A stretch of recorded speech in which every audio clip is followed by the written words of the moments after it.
ನಮಗೆ ಬೈಕಲ್ಲಿ ಹೋಗೋದಂದ್ರೆ ತುಂಬ ಇಷ್ಟ ಆಗ್ತಿತ್ತು. ನಾನು ನಮ್ಮ ಬೈಕಲ್ಲಿ ಹೋಗೋದನ್ನ ತುಂಬ ಇಷ್ಟಪಡ್ತಿದ್ರಿ. ಆಲ್ಮೋಸ್ಟ್ 150-200 ಕಿಲೋಮೀಟರ್ವರೆಗೂ ನಾವು ಬೈಕಲ್ಲೇ ಹೋಗೋದಿದ್ದೀರಿ. ಬಟ್ ಈ ನಡುವೆ ಮಗು ಆದ್ಮೇಲಿಂದ ಕಾರ್ ಇಷ್ಟಪಡ್ತಾ ಇದ್ದೀರಿ. ಮಗು ಇರೋದಕ್ಕೋಸ್ಕರನೂ ಇಲ್ಲ ಸೇಫ್ಟಿಗೋಸ್ಕರನೂ ಗೊತ್ತಿಲ್ಲ, ನಮ್ಮ ಮೈಂಡು ಎಲ್ಲಾದ್ರೂ ಹೊರಗಡೆ ಹೋಗ್ಬೇಕಾದ್ರೆ ಫಸ್ಟ್ ಕಾರೇ ಪ್ರಿಫರ್ ಮಾಡುತ್ತೆ. ಕ್ಲೈಮೆಟಿಕ್ ಚೇಂಜ್ ಇರೋದ್ರಿಂದ ಇರ್ಬೋದು, ಥಂಡಿ ಇರೋದ್ರಿಂದ ಇರ್ಬೋದು. ಯಾಕಂದ್ರೆ ಕಾರಲ್ಲಾದರೆ ಹೀಟ್ ಹಾಕಿ ಹೋಗೋದಲ್ಲ, ಸೊ ಕೂರ್ಗ್ ಬೆಚ್ಚಗಿಡ್ಬೋದು. ಸೊ ಈ ರೀತಿ ಕಾರಣಗಳಿಂದನೂ ಇಲ್ಲೋ ಕಂಫರ್ಟ್ಗೋಸ್ಕರನೂ ಇಲ್ಲ ಸೇಫ್ಟಿಗೋಸ್ಕರನೂ ನಮ್ಮ ಮೈಂಡು ಕಾರ್ ಚೂಸ್ ಮಾಡುತ್ತೆ. ಅದಕ್ಕೆ ಮುಂಚೆ ಜಾಸ್ತಿ ನಾವು ಬೈಕಲ್ಲಿ ಹೋಗ್ತಾ ಇದ್ದಿದ್ದು. ಬೆಂಗಳೂರಿಂದ ಚಿಕ್ಕಮಗಳೂರವರೆಗೂ ಆಲ್ಮೋಸ್ಟ್ ಹೋಗಿದ್ದೀವಿ ಬೈಕಲ್ಲಿ ನಾವು.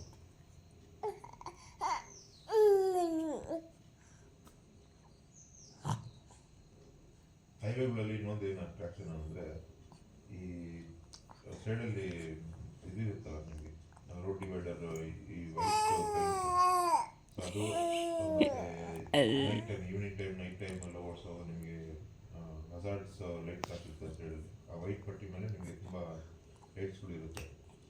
ವೈಟ್ ಇರುತ್ತೆ ಸೆಂಟ್ರಿಗೆ, ಆ ಕಡೆ ಈ ಕಡೆ ರೆಡ್ ಇರುತ್ತೆ ಡೇಂಜರ್ಗೆ, ಕೆಲವೊಂದು ಟರ್ನಿಂಗಲ್ಲಿ ಎಲ್ಲೋ ಇರುತ್ತೆ ಕಾಷನ್ಗೆ. ಸೊ ಇದೆಲ್ಲ ಒಂಥರ ನಮಗೆ ಏನೋ ಒಂಥರ ಫೀಲ್ ಮಾಡೋಕ್ಕೆ ಗೊತ್ತಿರುತ್ತೆ ಡ್ರೈವರ್ಸ್ಗಳಿಗೆ ಏನು ಫೀಲ್ ಬರುತ್ತೆ ಅಂತ. ಸೊ ಹಾಗೆ ಮಾಡ್ತಾನೆ ಆಲ್ಮೋಸ್ಟ್ ನಿಯರ್ ಬೈ ಹೋಗಿದ್ರಿ ಕನಕಪುರ ಹತ್ರ. ಮತ್ತು ಮೈನ್ ಹೈವೇಯಿಂದ ಒಂದು ಲೆಫ್ಟ್ ತಗೊಂಡು ನಾವು ಹಳ್ಳಿ ಒಳಗಿಂದ ಹೋಗ್ಬೇಕು. ಹೋಗ್ತಾ ನಿಮಗೆ ಎಂಟ್ರಿ ಫೀ ಅಲ್ಲಿ ಇದೆ. ಫಸ್ಟ್ ಆರ್ಚ್ ಬರುತ್ತೆ, ಎಂಟ್ರಿ ಫೀ ಇಲ್ಲ, ಜಸ್ಟ್ ಫಾರೆಸ್ಟ್ ಆಫೀಸರ್ ಬುಕ್ಕಲ್ಲಿ ಎಂಟ್ರಿ ಮಾಡಿಸ್ಕೊತಾರೆ ವೆಹಿಕಲ್ ಡೀಟೇಲ್ಸ್ನ. ಅದನ್ನ ಬಿಟ್ಟರೆ ನಾವು ಮತ್ತೆ ಒಳಗೆ ಆಲ್ಮೋಸ್ಟ್ ಅಂಗಡಿಗಳು ಬರುತ್ತಲ್ಲ, ಫಿಶ್ ಎಲ್ಲ ಸಿಗುತ್ತೆ, ಅಲ್ಲಿ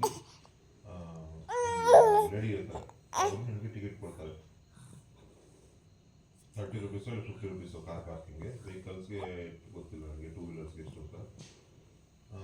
ಆ ಟಿಕೆಟ್ ತೊಗೊಂಡು ನೀವು ಸೀದಾ ನೀರು ಹತ್ರಕ್ಕೆ ಹೋಗ್ಬೋದು. ಕಾರ್ ತೊಗೊಂಡು ತೋರಿಸ್ತೀನಿ ಮನೆ, ನಾನು ಕಾರ್ ತೊಗೊಂಡು ಆಲ್ಮೋಸ್ಟ್ ನೀರು ಹತ್ರಕ್ಕೆ ಹೋಗಿದ್ದೀನಿ.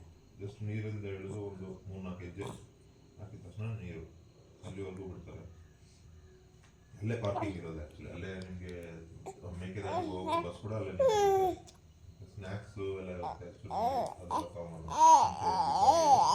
ಫಿಶ್ಶು ಅದೆಲ್ಲ ಇದ್ದೇ ಇರುತ್ತೆ. ನಾವು ವೀಕ್ ಡೇಸಲ್ಲಿ ಹೋಗಿರೋದ್ರಿಂದ ಜನ ಕಡಿಮೆ ಇರಬೇಕು, ಮಗು ಬೇರೆ ಇದೆಯಲ್ಲ, ಸೊ ಅದರಿಂದ ನಾವು ವೀಕ್ ಡೇ ಚೂಸ್ ಮಾಡ್ಕೊಂಡಿದ್ವಿ. ವೀಕ್ ಡೇಸಲ್ಲಿ ಪ್ರಶಾಂತವಾಗಿ ನೀವು ಎಷ್ಟೊತ್ತು ಬೇಕೋ ಅಷ್ಟೊತ್ತು ಇದ್ಕೊಂಡು ನೋಡಿಕೊಂಡು ಬರೋ ಥರ ಇತ್ತು.